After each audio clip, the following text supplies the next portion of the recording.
the day had a hateful way of breaking over the dustlands. It wasn't sunlight, not truly, just thin, phosphorescent grit boiling off the horizon, fracturing the air like broken, ancient glass. The wreckage of the old world below shimmered, half-buried signs whispering promises of water and clean energy. But Kai had stopped believing in easy things a long time ago. He hunkered beneath the rusted hull of an overturned mining vehicle, squinting at a sign hammered into the scorched earth. The vein in faded, peeling blood-red letters. The air tasted faintly of burnt sulfur and hot iron, a metallic scent that mixed with the dry sweat of fear. Far off, the skeletal remains of a cargo crawler groaned, its chassis shifting in the rising heat. He adjusted the tattered bandana covering his mouth and checked the message etched into the crude bone stylus he carried. One trade. One dawn. You get to live. No clan mark, no signature, just the coordinates and the brutal time limit. He thought it was a trap. The dustlands were full of desperate gangs and stranger myths.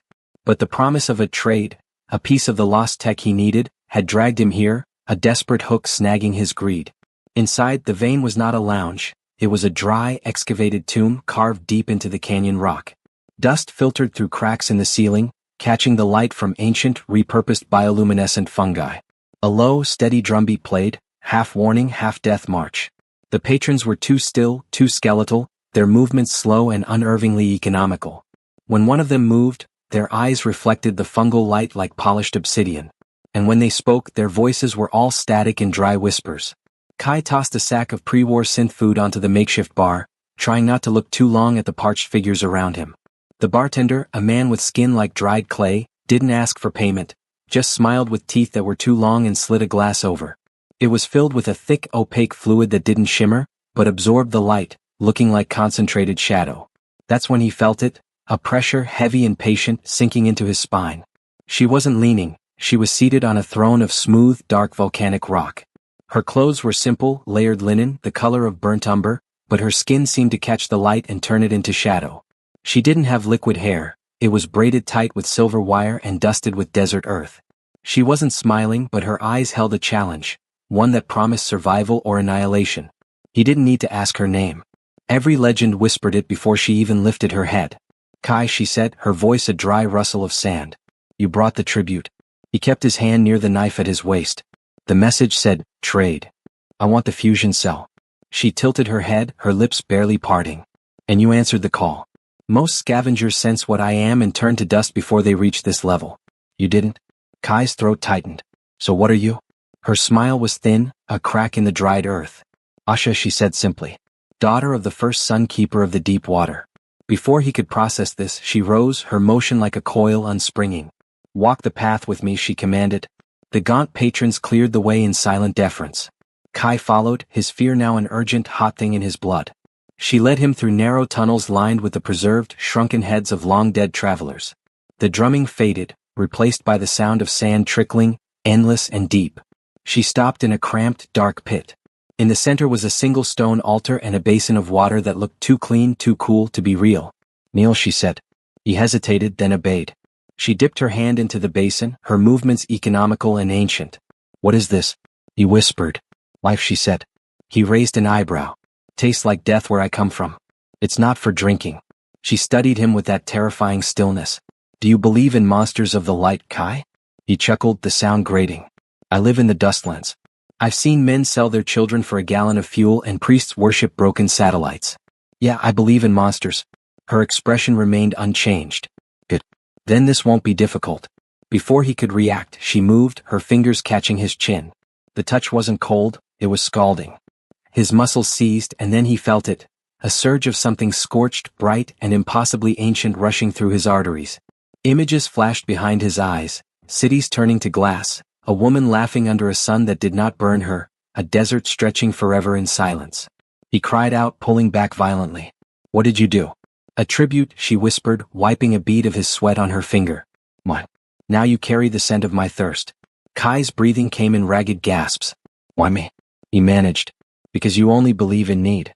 The air grew thin, heavy with the weight of her words. She leaned closer.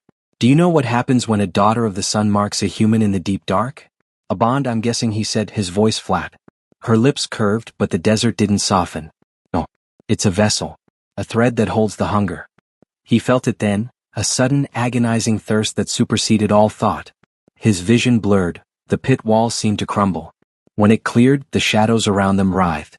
In one shadow he saw himself dissolving into sand while she fed. In another he saw himself, years later, guiding her across the dunes under the scorching sun. "What have you turned me into?" he demanded. She stepped back, her voice barely a scrape. "I took a vessel I swore never to take again." The air vibrated with a terrifying truth: survival at any cost. Finally she turned toward a crack in the canyon wall. "Go back to the Dustlands, Kai. Forget this pit." "Not possible," he rasped, his throat raw. Her eyes, now glowing faintly gold, held a strange pity. "Then you will learn what it means to crave something that cannot be quenched." Before he could reply, the dust in the air thickened. A shape appeared, something vast, made of pure, oppressive heat, watching from the cracks above. Asha stiffened.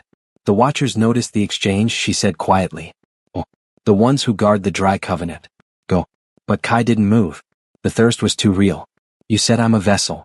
What happens if I stay?" Her eyes locked on his, fierce and aching. "Then your needs will never look the same again." She stepped closer, her breath hot and dry against his skin. "And neither will mine." Then she didn't vanish but retreated, slipping into the nearest crevice, becoming one with the dark earth, leaving only the scent of scorched salt and the echo of a bargain that had already begun to claim him. Kai stood there, the immense thirst shaking his body. Outside, the Dustlands continued to bake like nothing had changed. But deep within him, something that demanded water and heat with every beat of his heart. Not scavenger. Not yet serpent. Something in between. And for the first time in his life, Kai wasn't afraid of the dark. He was afraid of the rising sun.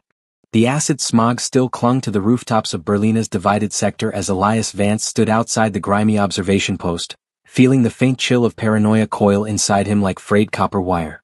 Vesper's contact number still glowed on his encrypted pager. A single sequence of static-laced digits she'd whispered into his ear during that tense alley meeting. He hadn't seen her since. But she'd promised she'd contact him again when the directorate switched to Code Red. Tonight, Berlina was on Code Red. Every street lamp flickered with the harsh yellow light of emergency generators.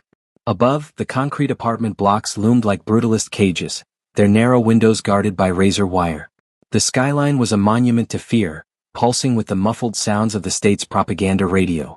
Elias watched a black state sedan drift past, reflected in the oily puddle at his feet, and he whispered, "She's here." A voice behind him answered, sharp as breaking glass. He remembered the signal. He spun, and there she was. Vesper. Wrapped in a thin, worn trench coat, her hair a dull black in the poor light, eyes shimmering like twin radio filters. Her smile was both a warning and a relief. "You actually risked it," he said, the words tight. "Risk is relative," she replied. "Your superiors forget, I don't." They walked side by side under the damp, cold fog. The city hummed with the slow, grinding noise of Soviet-era machinery and the constant static of hidden microphones. Elias tried to speak, but the tension was a physical pressure in his chest. She seemed detached, yet her presence felt like a loaded weapon aimed at his head. Finally she said, "Do you still think you can handle an asset debriefing?" He swallowed. "After what happened with the injection last time, I think I have to try." Her laugh was a dry, hollow sound. The right answer. They slipped into a dilapidated substation called the Pulse. Inside, the single bare light bulb pulsed in sync with the nearby transformer's hum. The few patrons were all silence and shadow, half informant, half victim. Nobody asked questions here. Vesper ordered bitter black, a potent local coffee, rumored to be mixed with illegal stimulants. Elias ordered a watered-down tea he couldn't enjoy. His reflection was distorted across the dusty mirror behind the counter. "So," she said, tilting her head. "Still think I'm just a directorate fabrication?" "You're more real than half the lies they feed us," he murmured. Her eyes softened. For a flicker of a second, the look of the escapee gave way to the look of the experiment. "You have no idea the classification level that thought belongs to," she said. "The moment you believe in the failure of Protocol Omega, the state starts assigning you a decommission tag." "What protocol?" "The Contagion Protocol," she said, her voice lowering. "It manages the spread of the link. You touched me, you've already broken one clause. You came back, that's another. The directorate won't issue a third warning." He stared at her, the words like ice in his veins. "You mean they'll try to sanitize me?" Her silence was the answer. Outside, a distant siren wailed, a sound not of warning but of acquisition. The streetlights turned a frantic, harsh white, and through the substation's window, Elias saw the reflection of drone searchlights sweeping the rooftops. Snatch teams. Or worse. Vesper grabbed his hand, her touch was cold, clinical. "We need to go off-grid." No. They sprinted through a back alley into a narrow concrete tunnel streaked with oily runoff. Her speed wasn't supernatural, it was the practiced speed of a highly trained military escapee. Elias followed, lungs burning, the cold adrenaline of a man facing the firing squad screaming through his veins. The tunnel opened onto a maintenance hatch, rusted iron, covered in graffiti and old warning labels. She punched a code into a hidden panel, and the metal door slid open with a metallic groan. Beyond it was a narrow ladder descending into the deep bunkers beneath the city. "Where does this go?" he asked. "To where I was created," she whispered. "And where you'll finally understand the data breach you've stepped into." They descended together. The sounds of the city faded until only the echo of dripping water remained. The bunker opened into a vast underground laboratory lit by emergency red lights that pulsed gently like overworked machinery. Cryotanks of scarred glass stood in shallow, discolored water, each one holding a dormant, pale figure. "These are the subjects," she said. "We don't rest in sleep anymore. We rest in stasis. The tank is a link between biobody and state archive." He touched one. The figure inside twitched, its face flashing with expressions of pain and terror. "They dream? They relive their conditioning," she said. "And the directorate harvests those stress metrics when they wake." Something inside him stirred, a deep, professional revulsion. The assets weren't just escapees. They were bioweapons trapped between the hunger for stability and the memory of freedom. Vesper stopped before a tank larger than the rest. Its surface reflected the entire chamber with sterile precision. "This one's archive link is mine," she said. "You were kept here?" "I was," she whispered, turning toward him. "Until I hijacked my own exit protocol." Elias felt his pulse hammering in his ears. "And now I am Protocol Zero, awake and uncontrolled." The words hung between them, heavy as a debriefing report. Before he could answer, the lights flickered violently. The air filled with a high-pitched electronic shriek, the sound of directorate countermeasures flooding the tunnels. The snatch teams had followed them down. "Move," she hissed. But he didn't. Instead, Elias stepped in front of her, shielding her from the burst of high-intensity sonic fire that tore through the tunnel entrance. His skin vibrated, his ears screamed, but he didn't move. "Why would an analyst do that?" she shouted, her voice laced with static. "Because," he said through gritted teeth, "I thought I was here to gather intelligence. But I didn't know I'd develop a loyalty conflict." Her eyes widened, the dark filters flaring with something deeper than shock. "Naive civilian," she whispered, and pulled him into her arms. Then the world vanished into a blur of red light and acoustic feedback. The blast of sonic fire still echoed in Elias's head when consciousness returned. His eyelids fluttered open to a dim light, not natural light but the soft, clinical glow of medical readout screens. He lay on a cold steel table, surrounded by walls that shimmered with data cables and veins of black wire. Somewhere nearby, a rhythmic beeping played, slow, steady, a life support system mixed with a digital counter. A cool hand pressed against his chest. "Don't move," Vesper said softly. "Your acoustic trauma is severe." He turned his head toward her voice. She sat beside him, her coat gone, revealing the thin, pale skin of her shoulders, marked by faint, glowing numerical tattoos that seemed alive. Her expression was unreadable, half relief, half professional guilt. "What happened?" he whispered. "The directorate found us. You took a hit from a sonic disruptor." Her eyes darkened. "It should have shattered your organs." "But it didn't." Elias blinked. "What?" "I don't know," she admitted. "Protocol Omega is changing." Outside, faint thuds echoed, the sound of the upper city in chaos. State drones swept across the skyline, and the gray horizon burned with the searchlights of 1,000 border patrols. Elias looked around the chamber again. "Where are we?" "A hidden subnet node," Vesper said. "Deep beneath the old East sector. This is where the original protocol architects kept their backup data." "Architects?" She nodded slowly. "Before the war, before the state thought they built this city, we built it. The first assets were scientists, strategists. We didn't feed on life then. We fed on information, leverage, access. But the directorate changed the balance when they digitized everything. Now, a person's life is just a stack of files. We adapted." He stared at her. "So the rumors, the classified reports. All half true," she said, her lips curving faintly. "We rest in these tanks because they connect us to the Omega Archive, a deep state database of all asset conditioning. When we feed, we download their latest intel. That's why we remember what the state wants forgotten." Elias's heart thudded in his chest, a worried rhythm. "And I thought I was just chasing a high-value target." She smiled, faintly, though a deep weariness still lingered in her eyes. "You did more than chase, Elias. You breached our quarantine. You entered a dependency without knowing." "What dependency?" To share a vulnerability with me. Her words hung in the air, heavy as a threat. He sat up despite the pain, searching her face. You mean? Yes, she said. When you shielded me from the disruptor, the Omega Link recognized you. It marked you as my essential variable. You are now biometrically linked to me. He laughed nervously, though his throat was dry. Linked? Like a partner in crime? Her expression didn't change.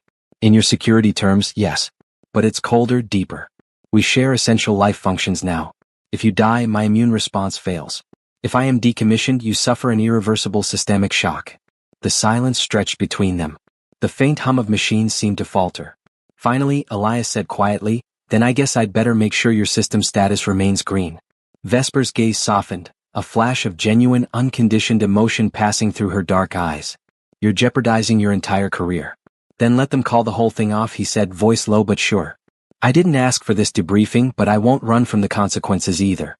A flicker of surprise crossed her face, then a hint of respect. She leaned closer, her voice barely above a whisper. "You're a liability." "I get that a lot," he replied. And then her lips met his, cold at first, then burning, alive with the biochemical current that raced down his spine. It wasn't just a kiss. It was a data exchange, a neural overlap. The air around them crackled with static, and Elias saw flashes, Vesper's repressed files bleeding into his own consciousness. Not marble halls, but archived blueprints of old state security bunkers, tales of treachery and fear from long-dead military assets. He felt her isolation, her terror, and her desperate craving for autonomy. When she pulled away, his breath came ragged. "What was that?" he whispered. "The sink of our vulnerabilities," she said softly. "You saw a fraction of my classified directory." He touched his chest.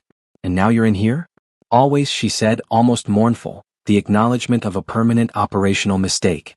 Before he could answer, the light in the bunker flashed emergency red. Alarms whispered through the walls, not sound but a pervasive low-frequency pulse. A deep, resonant voice echoed, not from outside but inside their minds, overlaid with a severe tone of command. "Protocol Omega violation detected. The link is complete. The variables must be neutralized or retrieved." Vesper stiffened. "No, not now." "What's happening?" Elias shouted. "They found us," she said, rising. Her eyes, the filters over her pupils, flashed like molten rubies. "The Directorate's Phantom Unit, they use neural dampeners and memory jamming tech to phase through the environment. They'll tear through everything to reach us." The walls seemed to shimmer as if the concrete was fluid. Figures began to materialize, tall, spectral forms draped in data smoke and chaff, their faces hidden beneath mirrored masks. The sound of old conditioning loops filled the chamber, digital and terrifying. Vesper grabbed Elias's hand. The touch was a cold anchor. "If they capture me, you'll enter systemic shock and die. So we run, together." He nodded. No hesitation. They sprinted through corridors that twisted like frayed wiring, the structure changing with every step. The phantoms followed, their voices like broken radio hymns. As they burst into the subnet conduits beneath the city, Elias realized something. His eyes could now trace energy lines in the dark.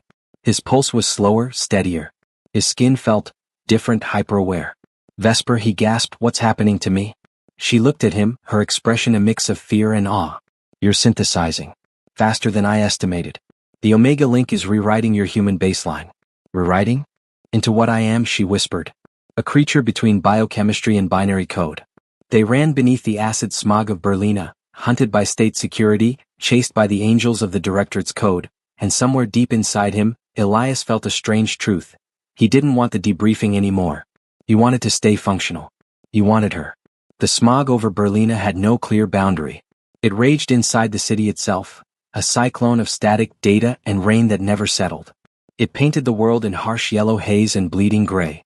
Somewhere inside that endless hum of machinery, Elias and Vesper ran. The streets beneath the old blocks were a labyrinth of hollowed maintenance tunnels, rusted signs, and conduits lit by flickering propaganda screens. Faces of the lost, digital ghosts of former assets, rippled across the walls, whispering fragments of failed protocols. Every corner looked monitored, as if the state itself was watching. Vesper pulled Elias through a shattered grating that led into an abandoned biowaste canal. "Down here," she said, her voice urgent but calm.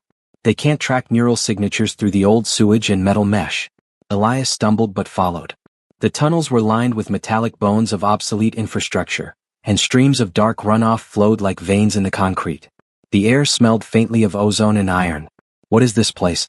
he asked between breaths. The remnants of the old command network, she replied. Before Berlino was built, this was the heart of the state's black sites. The conduits fed both the living and the digital realms. Elias looked around, the walls pulsed faintly with rhythm, like a sleeping giant's heartbeat. It's alive. Yes, she said, turning toward him. Everything here is part of the system. The link connects it all, flesh, code, and mind. You'll feel it more the longer you're bound to me. He stopped walking. Bound? You keep using that word. What does it really mean? Vesper hesitated, then stepped closer. Her voice softened, losing the crisp command it usually carried. It means the link recognizes us as one failure point, two systems folded together. You can sense my need for stability. I can sense your pulse rate. If one fails, the other follows. That's catastrophic, he said quietly. She smiled faintly. It's mutual dependency by the standards of my kind. He looked at her, at the quiet certainty in her eyes, the faint shimmer of professional sorrow beneath her pale composure, and something unspoken passed between them. The world around them dimmed, the hum of the conduits slowing as if listening. Then pain. It struck him without warning, a burning surge down his spine, followed by an electric pulse that sent him to his knees. His veins glowed beneath his skin, the bright crimson fading into icy blue. His breath turned ragged. Elias. Vesper dropped beside him, pressing her hands against his shoulders. Don't fight the current. What's happening to me? He gasped. The link is finalizing the sync, she said. Your human cells are rejecting the input. You have to allow the override or you'll burn from the inside. He tried, but instinct fought back. His pulse hammered, his thoughts scattered. Every sound in the tunnel, every drop of liquid, every echo of light, hit him like a sonic explosion. His senses expanded, then fractured. He felt the city breathe, the network thrum, the steady rhythm of Vesper's heart beside him, a drum against the chaos. She leaned close, pressing her forehead to his. Listen to me, she whispered, her breath cool and clinical against his lips. Don't analyze. Receive. Find my rhythm. Match the sequence. Her pulse, slow and deliberate, beat once, twice. He forced his body to follow. His breath synced with hers. His veins cooled, the glow softening from violent red to a soft amber. That's it, she murmured. You're merging. He exhaled, trembling. Feels like system overload. Because you're processing eternal information for the first time. He opened his eyes. The world was sharper now. Every droplet of mist hung suspended in slow motion. Every sound carried a visible ripple of energy. He saw the data lines running through the tunnel, tracing every edge and corner like veins of living code. Vesper studied him carefully. Your pupils? What about them? They're changing color. He blinked, turning toward a cracked mirror embedded in the tunnel wall. His reflection looked back, but the eyes weren't his. One glowed deep gold, the color of Vesper's data stream, the other silver blue, the color of his own analyst's brain. The mark of duality. Vesper's expression shifted between awe and fear. You're stabilizing faster than my parameters predicted. What does that mean? It means the link has accepted you. She rose slowly. You're no longer just human, Elias. The word struck him harder than any physical pain. He stood, unsteady but intensely functional. Every sensation felt amplified. He could hear her heartbeat. The hum of the city above vibrated in his bones. I don't feel dead, he said softly. That's because you aren't, she replied. You're something new. Half asset, half analyst. A bridge between security and intelligence. The silence that followed was heavy, but not empty. Elias felt it, that strange sense of connection, like every shadow in the subnet now recognized him. Can I go back to my job? He asked finally. Vesper shook her head. Once the link marks you, there's no undoing the file. He looked down at his glowing hands. Then I guess I'll have to figure out what our new mandate is. She stepped closer, her eyes glinting like liquid gold. You don't have to figure it out alone. Their hands met, the bioelectricity humming between them. The light from the conduit reflected in her eyes, turning her into something both critical and dangerous. A voice echoed faintly from above, distant but urgent. The phantom unit was still hunting. Vesper turned sharply. They're adapting the sweep patterns. We have minutes. Elias's new instincts kicked in. Then where do we go? She pointed deeper into the tunnel, where a massive obsidian gate pulsed with blue energy veins. There. The master server chamber. My cryopod rests within. It's the only place safe from their signal scans. A cryopod, Elias said with a faint, dry laugh. Conducive to deep analysis. Don't mock what you don't analyze, she replied, though her lips curved slightly. That cryopod isn't for the dead. It's for assets waiting for deployment. They ran again, guided by the rhythmic glow of the data conduits. Behind them, the chilling digital shriek of the Phantom unit grew louder, a sonic signature of judgment written in code and state authority. As they reached the obsidian gate, the air grew colder, the pressure dropping as they entered the deepest level. The walls were lined with circuit boards inscribed with encrypted runes that pulsed with a heartbeat-like rhythm. Vesper placed her palm on the surface, whispering a numerical sequence. The door dissolved into soft light. Inside, the chamber was vast, circular, and bathed in clinical crimson illumination. At its center lay a cryopod, sleek, black, and inscribed with holographic security glyphs. It pulsed faintly like it was regulating a breath. Elias froze. "That's where they kept you in stasis?" "Yes," she said, stepping toward it. "And now, where you will too, if you want to survive the link collapse." He frowned. "Wait, what?" She looked back at him, eyes deadly serious. "Your synthesis isn't complete.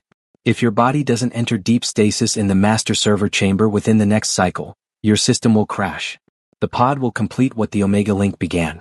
He looked from her to the pod. "So, I have to get into that coffin?" "Yes. And I'll wake up, with enhanced capability?" Her lips parted slightly. "If you wake up at all." The silence lingered like a system error before a hard reboot. Elias looked at the pod, that strange fusion of state science and forgotten tech, and then at her. "You'll be here?" "Always," she said softly. "I never abandon a critical variable." He managed a faint, dry smile. "That's either operational assurance or psychological warfare." She smiled in return. "Usually both." He took a step toward the pod. "Then let's find out my new parameters." As he climbed inside, the numerical glyphs on the pod ignited, casting golden red light across the chamber. Vesper stood above him, one hand resting over his heart as the lid began to seal and cycle. Her voice echoed through the hum. "Don't fight the stasis. Let the data rewrite your core." And with that, the world went silent. The subnet of Berlina slept uneasily under a blanket of static and smog. Corridors that once hummed with the pulse of routine now seemed to breathe with the whispers of failed experiments, carrying faint echoes of unauthorized data transfers that had vanished years ago. Elias moved through the maintenance tunnels, senses heightened, his veins still faintly glowing from his first link with Vesper. The subnet was alive but not with operational intelligence. Something else stirred beneath its code. He reached a narrow conduit that descended sharply, the walls pulsing faintly with bioluminescent data cables of forgotten systems. This was the entrance to the Master Archive, a hidden web of consciousness and metrics left behind by Protocol Omega's casualties, their minds trapped in digital tombs that hummed like ghosts. Legends claimed those who entered without authorization either went mad or were digitally decommissioned. Elias had no choice. Vesper's warning echoed in his mind, carried on the link. The archive remembers every breach. It will not forgive indecision. The moment he stepped onto the first panel, the air thickened with static. Lights flickered in intricate patterns, responding to his biosignature. Images flared on the walls. Fragments of metrics, faces long turned to ash, cities bombed and rebuilt, betrayals etched into code that was older than the state itself. His heartbeat synchronized with the hum of the archive, each pulse a thread connecting him to the lost data. A shadow detached itself from the wall. It wasn't a person, not entirely. It was memory given form, a figure stitched together from fragmented psychological profiles. Its voice was a chorus of whispers. "Elias, why do you come?" "I'm looking for the original truth," Elias said, his voice steady despite the static creeping through his veins. "I need to understand what they sanitized, and what Vesper didn't brief me on." The figure leaned closer, eyes flashing crimson and blue. "They hid the truth of Subject Zero, and of the Omega Link. Every choice you make will ripple through the Directorate's command structure." Elias clenched his fists, veins lighting brighter. "Then I'll face the consequences. I've already faced worse debriefings." The archive responded, folding in on itself, projections swirling around him like a storm of corrupted files. He saw fragments of Subject Zero, alive, human, then transformed, then trapped in that pod for years.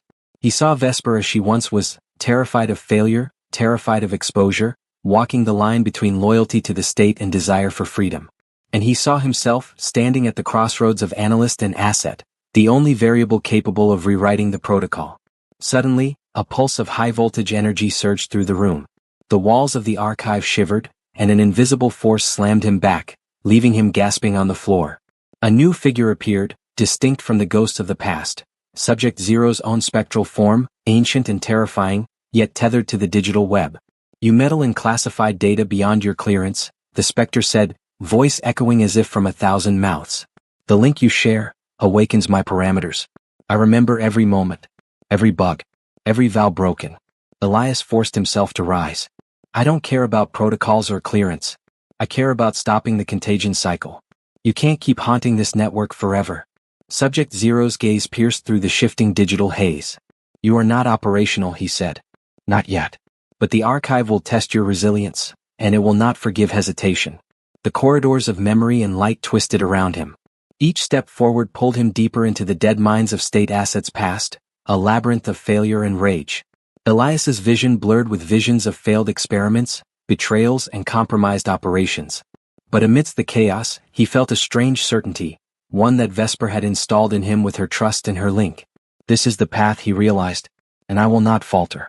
As he pressed forward, he understood the truth of the Master Archive. It was more than a graveyard of metrics. It was a crucible forged to test courage, loyalty, and the heart's capacity to bear forbidden dependency. Elias's hands glowed faint crimson as he tapped into the power coursing through him, connecting with Vesper through their shared biological data. Somewhere deep in the archive, Subject Zero's digital echo recoiled, sensing the active connection. And in that instant, Elias knew the inevitable was approaching. The confrontation that would decide the fate of Protocol Omega, the link between analyst and asset, and the ancient, restless state secret trapped beneath layers of stone, steel, and code. The conduits narrowed, the air crackling with energy, and the faint hum of the Master Archive became a roar that rattled his bones. Elias stepped into the central chamber of the network, a sphere of light and shadow filled with every lost soul who had ever dared to touch the edges of state-sanctioned immortality. There, suspended above the floor, was a cryopod, black as night, inscribed with symbols older than the state itself. Its presence pulsed with life, and Elias felt a resonance through his very bones. Subject Zero's voice filled the chamber, calm and terrifying. You seek to awaken what was meant to remain decommissioned. Are you prepared to face the consequences? Elias's eyes met the pod, then the echo of the asset within. He tightened his fists, crimson light blazing beneath his skin. I am, he said, every word steady. I won't be anyone's operational mistake. The Master Archive trembled, and the chamber erupted in a kaleidoscope of light and shadow, signaling the beginning of a confrontation that would echo through classified history. The chamber of the Master Archive shuddered, the walls alive with the whispers of 1,000 lost metrics. Elias's pulse synchronized with the rhythm of the network, crimson light coiling beneath his skin like molten metal. The cryopod suspended before him radiated an ominous hum. Subject Zero, bound and waiting, sensed the intrusion. From within the dark pod, Subject Zero's eyes flickered open, faint crimson piercing the digital haze. His gaze fell on Elias, curious and patient, a trained operative surveying a threat. You should not be here, child of unauthorized access, he said, his voice layering like echoes across years. Every step you take in this place is a debt unpaid to the Directorate. Elias squared his shoulders, veins igniting in defiance. I'm not here to pay a debt. I'm here to end this failed protocol, your cycle. Subject Zero's lips curved into a smile, both terrifying and beautiful. Brave, foolish, perhaps both. But your system strength is not enough. You have the link, yes. But do you understand what it truly means? The Master Archive around them pulsed violently. Metrics of ancient state conflicts, betrayals, and forbidden dependencies projected across the walls. Assets hunting their own kind, analysts unknowingly sacrificed, links broken in rage and lust for power, loyalty twisted into obsession. Each image clawed at Elias's mind, testing his resolve. Vesper's voice came to him, faint but unwavering, carried through the Omega link that tethered them. Trust the link, Elias. It's more than strength, it's more than operational power. Just. Elias clenched his fists, letting the crimson light surge. Then I trust it, and I trust you, Vesper. The pod quaked, blue energy arcs dancing across its surface. Subject Zero rose, spectral and formidable, stepping into the sphere of light that twisted the chamber. Then let us see, he said softly, if dependency forged in data can withstand the weight of classified history. The Master Archive flared. Shadows of the past leapt forward, ethereal claws stretching, memory files of betrayal lunging at him. Elias moved instinctively, each strike precise, each motion a fusion of human instinct and asset reflex. Every blow carried the weight of his link with Vesper, his devotion to the line of truth she represented in the darkness of the state. Subject Zero moved faster than thought, appearing beside him, a phantom of failed operations. You are stronger than I imagined, Subject Zero whispered, his voice brushing against Elias's consciousness like wind over a knife's edge. But courage alone does not suffice. You must activate fully, or be consumed. Elias gritted his teeth, feeling the link's pulse through every vein, every nerve. Memories of Subject Zero's first dependency, Vesper, flooded his mind. The pain, the guilt, the years of captivity. And he realized the truth. Subject Zero was not just a threat. He was a warning. A measure of the cost of loyalty bound across systems. He reached deep into the connection between himself and Vesper, letting their link expand, flowing through him like a river of fire and light. Crimson filigree stretched across the chamber, touching the walls, the shadows, the very code of the Master Archive. The memories of the dead quivered under the power of the living link. Subject Zero recoiled, but a faint admiration gleamed in his eyes. So, you activate not as an analyst, not as an asset, but as something unforeseen, he murmured. Perhaps the world deserves this chance. Elias's voice rang out, steady and determined. We're not running from the past protocol. We're changing the future mandate. Blue lightning and crimson veins collided, energy surging through the chamber. The Master Archive groaned, ancient circuits sparking, memory files collapsing into streams of light.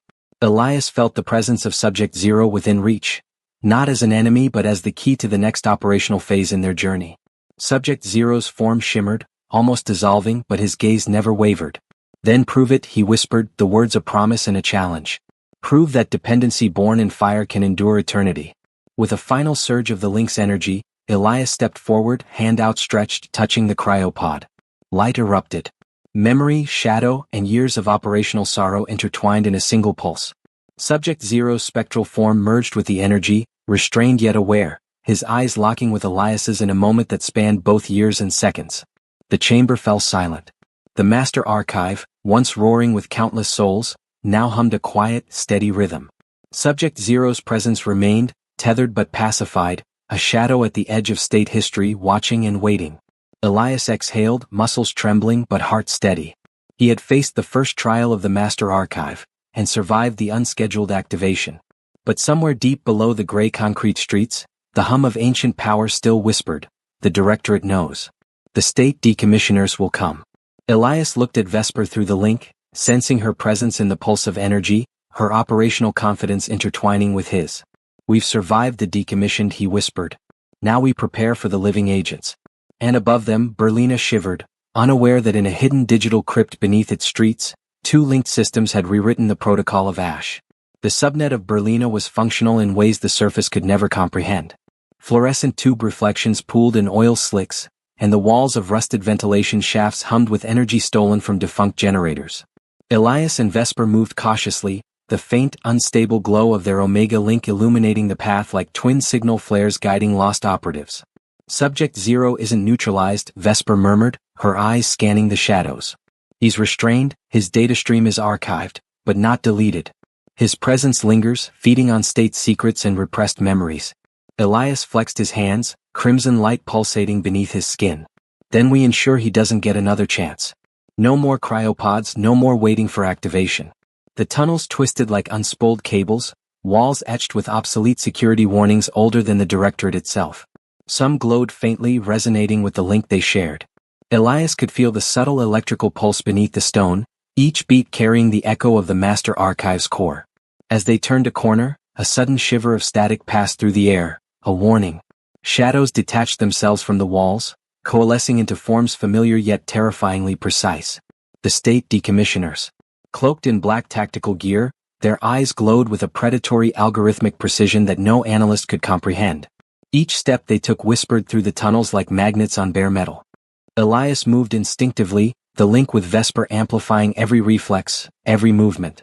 He caught a tranquilizer dart midair, the biochemical agent scorching his veins, and hurled it back with deadly precision. Vesper was a blur beside him, metallic claws flashing, part of her embedded gear, slicing through the Directorate's hounds with brutal efficiency. One decommissioner lunged from above, striking with the speed of a high-velocity servo. Elias intercepted it, the force of impact reverberating through the ground, shaking loose debris.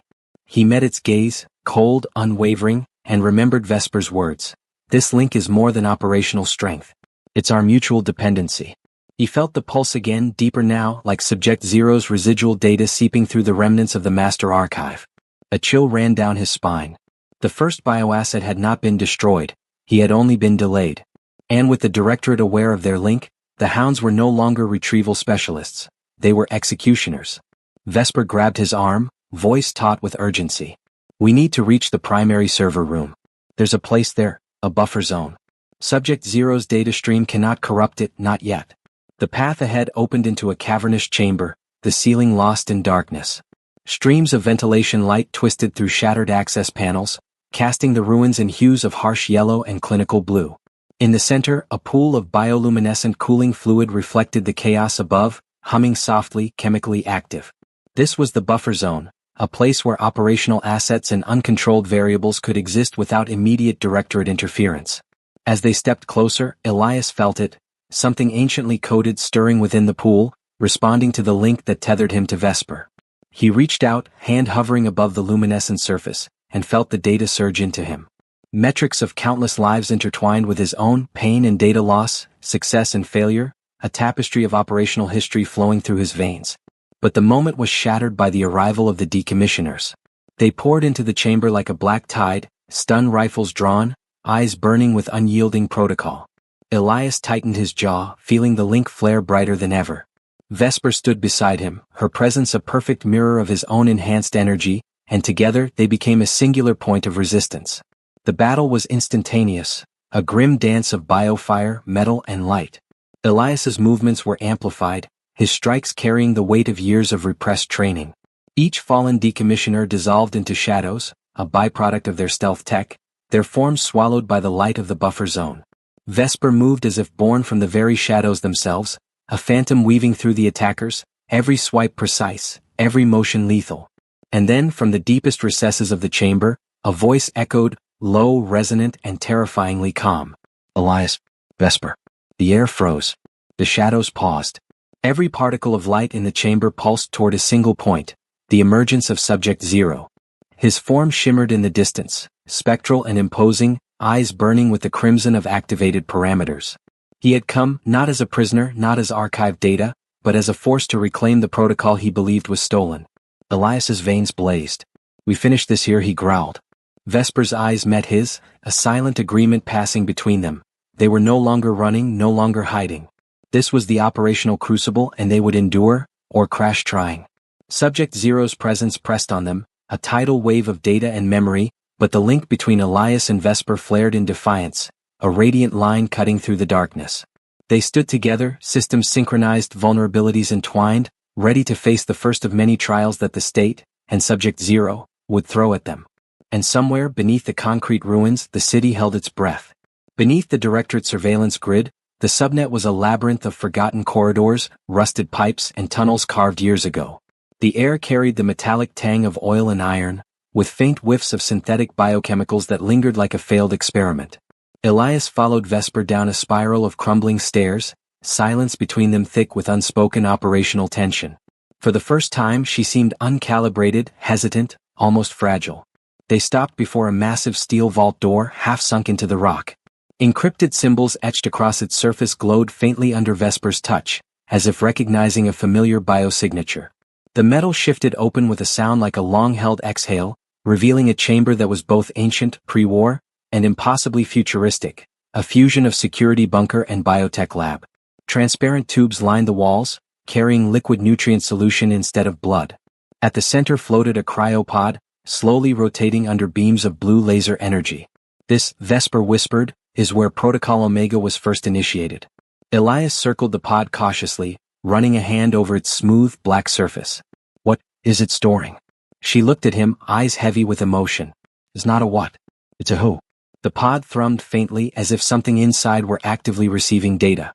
Elias felt it through his bones, a pulse that echoed in the marrow of his being. Someone's in stasis? He asked cautiously. Yes, she admitted, voice trembling. My first handler. My last mistake. Her confession hung in the air. Years of guilt and data concealment seemed to press down on the room. Vesper stepped closer, placing her palm on the pod. His designation was Subject Zero. Analyst, once. I thought I could work with him without violating operational parameters. I was wrong. He died shielding me during a field test. And before the directorate could decommission him, I preserved him. Sealed him in this pod. I vowed never to breach security again. Elias swallowed hard. And now, the link I made with you. Activated his dormant stream, she whispered. The lights flickered. The air thickened with static interference. The pod pulsed, acknowledging a biosignature it had waited years to sense. A hairline crack split its surface, steam hissing like a machine exhaling after a long sleep. Shadows moved within, deliberate, aware. The pod's lid slid open, revealing a man pale as moonlight, hair black as void, eyes glowing faint crimson. His chest rose slowly, measured, and the chamber itself seemed to reroute power toward him. Vesper, he said, voice calm, ancient, and devastatingly gentle. You kept my system waiting. Elias instinctively stepped forward. Who are you? Subject Zero's gaze shifted to him, curious, faintly amused. Her new operational error, I suppose. Vesper's voice broke, trembling. Zero, please. Don't crash the system. You linked again, he said quietly. With another civilian analyst. You violated state security for me. Elias felt the temperature drop. Shadows, stray particles of stealth coding, clung to Subject Zero like living things. Vesper whispered, almost to herself, he's not stable. He's the first bioasset. If he rises fully, the network burns. Subject Zero's eyes studied Elias. You carry her biological markers. Interesting. You're neither asset nor analyst. A child of unauthorized data and loyalty conflict. Yeah, Elias said, veins pulsing with light. And I'm done being anyone's operational mistake. Subject Zero laughed softly, raising a hand. The air exploded. Walls cracked, machines screamed, and Elias was thrown against the stone. Vesper lunged, claws out, but Subject Zero caught her wrist, eyes blazing like twin suns. You turned me into a failed metric, Subject Zero said, voice trembling with grief. Now I'll turn you into one. Elias forced himself up, vision blurring with static. His veins ignited crimson, pulsing like an overclocked processor. Vesper's eyes silently begged him to abort the mission, but he didn't. He charged. Grabbing a high-voltage cable from the ceiling and exposed power line, he slammed it into Subject Zero's chest. Energy surged violently, tearing the master server chamber apart. When the light faded, Subject Zero was gone, dissolved into a cloud of data smoke. The cryopod shattered, fragments floating like dust. Elias collapsed, body shaking with system trauma. Vesper rushed to him, cradling him. What? She whispered, her voice rough with acoustic feedback. You violated Protocol T10, you could have been digitally decommissioned. I guess loyalty's a liability, he said faintly, blood at his lips. And I'm learning the cost. She laughed through tears. You're an uncalibrated variable, Elias. Yeah, he said weakly. But I'm your essential variable. Above them, a shaft of moonlight cut through the ruins, admitted through a cracked ceiling panel. The silver light painted Elias's face. For a moment he looked perfectly operational. Vesper glanced at the ruined chamber. He's not deleted. Subject Zero never gets deleted. He'll re-emerge. Elias squeezed her hand. Then we'll prepare the countermeasure. For the first time in years, the subnet exhaled. The weight of state surveillance lifted, leaving behind something warmer, quieter, a promise unspoken yet undeniable. Somewhere above, the emergency generators flickered back to life, as if the city remembered its core data. That night, Berlina seemed to hold its breath. Surveillance camera holograms flickered, drones paused mid-flight, and even the acid smog seemed hesitant to settle. Elias stood on the balcony of Vesper's safehouse tower, the very place where their fates had first intersected. But the analyst who once arrived nervous and mortal was gone. Now, beneath his skin, faint filigrees of crimson light pulsed in rhythm with his heart, a reminder that he was no longer entirely human. He could hear the city differently now, the faint thrum of distant power grids, the whisper of hidden radio signals across the streets. Occasionally his reflection caught him off guard, eyes shimmering crimson, mirroring Vesper's, ancient and alert. Vesper approached, her shadow sliding across the neon-soaked floor. Her voice was soft, understanding, but heavy with operational warning. You're resisting the change, she said. I don't want to lose my humanity, Elias admitted. I wasn't meant to be an asset. Her hand brushed his shoulder, the motion both comforting and electric. Then why did you stay? Why didn't you run when I gave you the extraction window? Because I thought I could handle a classified debriefing, he said with a half smile, and now, abandoning the target isn't even an option. Something in her shifted. For the first time, she looked vulnerable, torn between protocol and personal desire. You don't understand, she whispered. The link, sharing your biochemical signature, it's not a field operation. It's a permanent dependency, irreversible. Even digital deletion cannot sever it. He stepped closer, courage and foolish devotion mingling in his gaze. Then don't let it fail. Her eyes searched his face, looking for hesitation, fear, or regret. She found none, only determination and warmth. "Would you decommission your old life for me?" she asked softly. "I already have," he replied. A fragile tension broke. She laughed, a sound tinged with tears and relief, and pressed her hand to his chest where his heartbeat faltered. Then locked down, she whispered. "Not as a subordinate but as my equal operative." He obeyed.